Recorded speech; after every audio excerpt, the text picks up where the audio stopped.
Hi everybody, this is my last video in my series about not being embarrassed when you do something embarrassing when you're hypomanic. If you haven't watched my previous videos with me talking about my embarrassing moments, I suggest you watch them because I'm going to reference them here. Plus it's super fun to see someone talk about their embarrassing moments, makes you feel better about your own. And what I'm going to talk about is solutions to alleviate your embarrassment and ways to avoid being embarrassed in the first place. So first I'm going to talk about avoiding embarrassment. My web series idea, I showed it to my mom, who is my person, and she thought it was good. So I was like, yes, this is good. Okay, but I didn't show her the whole thing.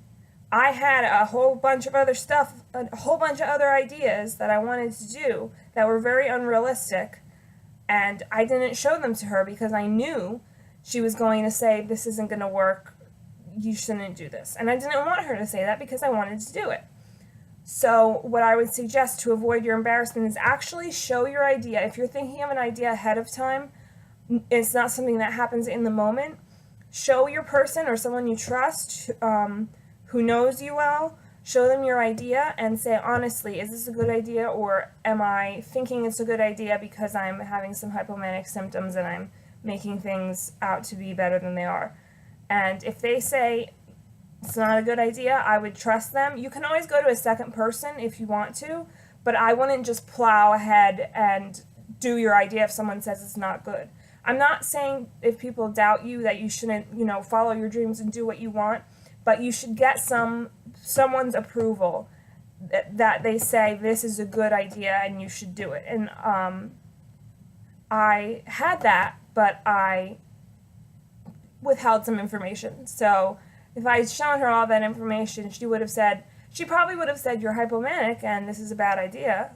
And I would have gotten mad because she said I'm hypomanic. Maybe this is just how I feel all the time. Maybe this is me being normal. Why does it always have to be hypomanic? I'm sure that's how everyone feels when people call them hypomanic. It's annoying when they say that.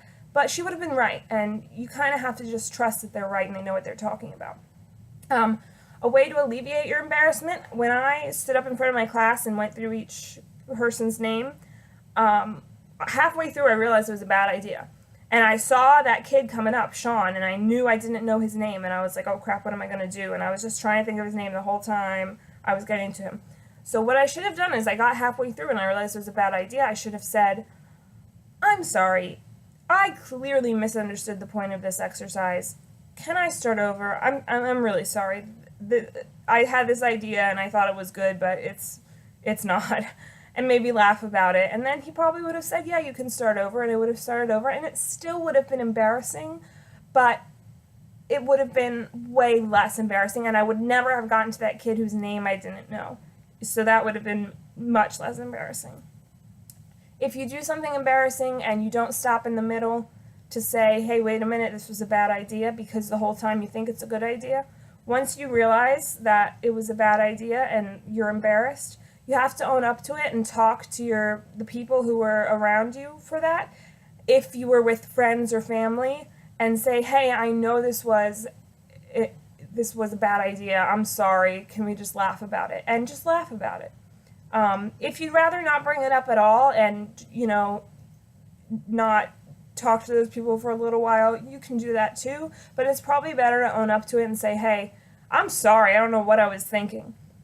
Okay, and you can tell them about your bipolar disorder and that you were hypomanic and it caused you to do this embarrassing thing, but if you don't want to, that's fine too. Everyone does embarrassing things. And you would have done something embarrassing in your life anyway, whether you had bipolar disorder or not. This is advice for anyone who does anything embarrassing. If you were sick, if you had a stomach bug, and you threw up on the cafeteria floor in school, you would be embarrassed. But it would be a little better knowing that everyone understood you were sick, and that's why you did the embarrassing thing. It's the same thing when you have bipolar disorder. You're sick, and that's why you're doing the embarrassing thing. It's just other people don't know it. Your embarrassment shouldn't be affected by their ignorance. You know you did it because you're sick. Make other people feel more comfortable about it by owning up to it and explaining that it was a bad idea, and just let it go. Shake it off. Laugh it off. That's the only advice I can give you if you've gone through something embarrassing and you want people to forget about it. That's the best way to get people to forget about it. I wish I had done that with a few of my embarrassing stories, definitely.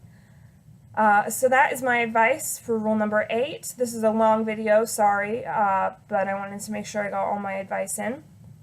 I'll be back next week with rule number 9. And Charlie says hi. There he is over there. Charlie! There he is. Charlie says hi. All right. Thanks for watching.